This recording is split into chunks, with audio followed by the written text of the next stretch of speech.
When you're going live on Instagram, you can also add filters to your live video. In this video, we'll explain how to go live on Instagram with filters. To do this, open the Instagram app. At the bottom, you'll see your profile photo. Tap on your profile photo.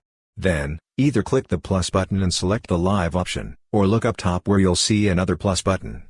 Tap that and choose live. Once you do, you'll notice a bunch of filters at the bottom.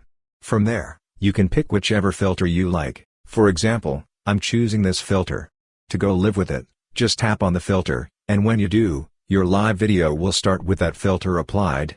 Even after the live starts, if you want to switch filters, you can do that too. You'll see a filter option here.